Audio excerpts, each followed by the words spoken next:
दोस्तों, अगर आपको लगता है कि खर्राटे भरकर सोने वाला इंसान चैन की नींद देता है तो आप बिल्कुल गलत हैं। खर्राटे से ना सिर्फ दूसरे की नींद खराब होती है, बल्कि जो खर्राटे ले रहा होता है उसकी भी नींद उतनी ही खराब होती है।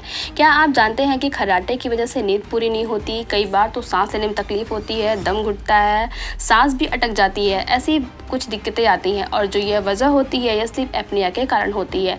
बप्पी लहरी जो मशहूर सिंगर थे, उनकी भी जो मौत हुई थी वो कुछ इसी वजह से हुई थी।